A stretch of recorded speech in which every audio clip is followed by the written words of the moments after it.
Jane niat orang nggo mundhari aku. Anjih. Niat to. Kanjeng Pangeran nanging kok anggenipun mlampah sampun tebih sanget menika badhe tindak pundi Kanjeng Pangeran menika? Apa kowe iki ora ngerti lan ora rungu? Dawuh Kanjeng Rama. Kahanan ing kraton Kencana Rukmi. Wanci iki lagi para kawula nandhang Cintraka.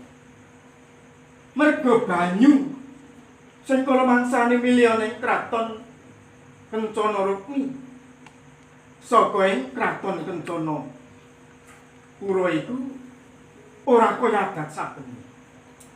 Mula sedyaku ninggalake kraton Kencana Rukmi bakal kejaba bakal tumuju ning Paguron Ringin Putih.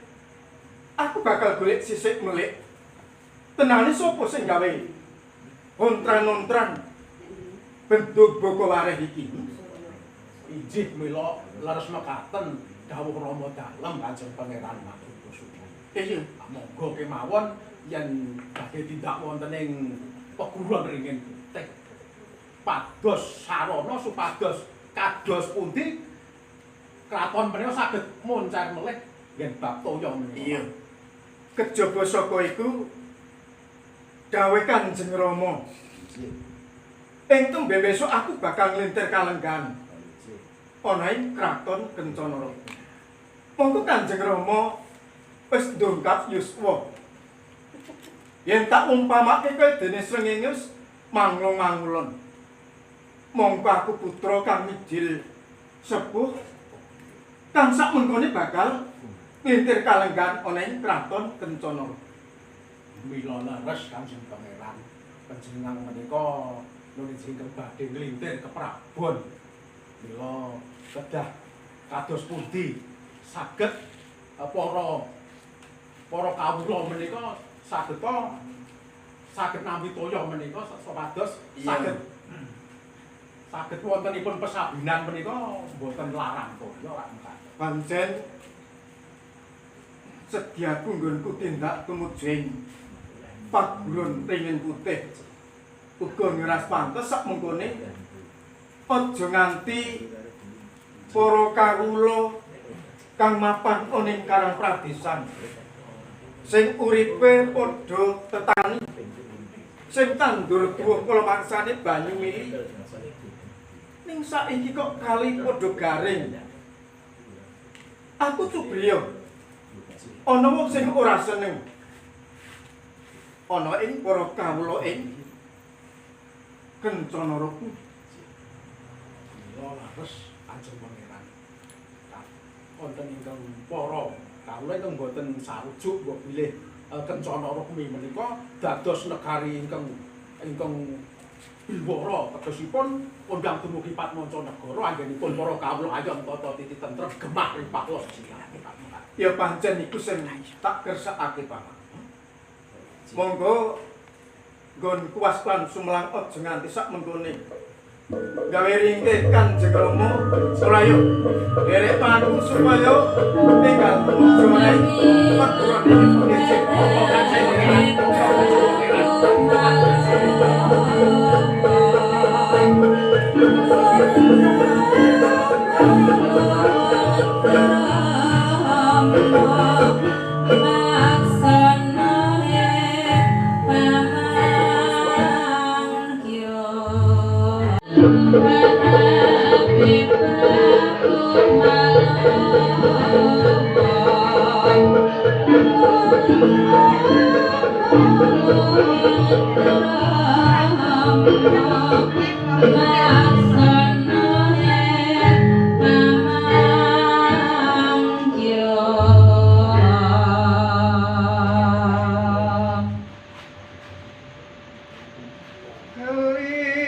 Kaling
Ora susah-susahnya. Mboten, kula menika mboten susah. Ananging kula menika sumuripun panjenengan menika kagesipun susah. Ananging kok nggih tetembangan kados mekaten menika lho, Pakne. Ya iki sing jenengane kanggo nglipurati kang lagi menggalihake kahanan ing angga bayat. Menggalihake apa, Pakne? Nyai teman. Lan uga Joko Boyo. Aja padha kaget, mulane kowe tak timbali. Supaya ngadep ning kademangan iki. Nggih, Pakne.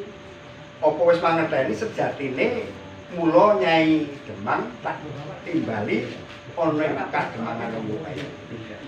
Dereng, Pakne.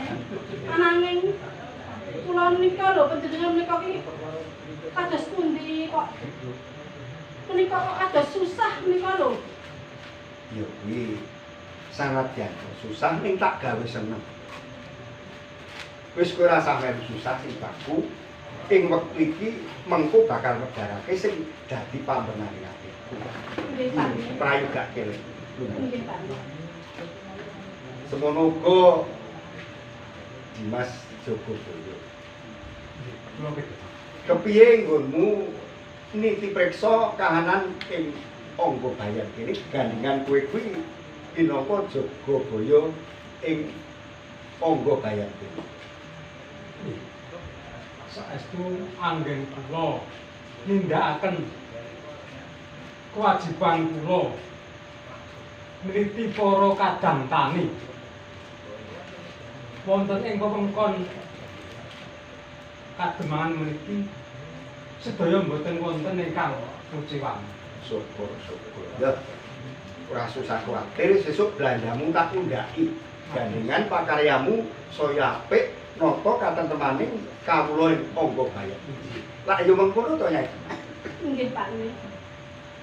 Pakne. Piye Kula Nyai? menika pengen mangertos. Panjenengan menika menggalih menapa to, Pakne? Iya. Diprayogake dhisik aku bakal medharake perkara sing dadi pambenganing atiku semono uga diprayogake. Ngene sejatine. Aku nampa palapuraning para kawula-kawula ana ing parang desa kabeh sing padha among tani.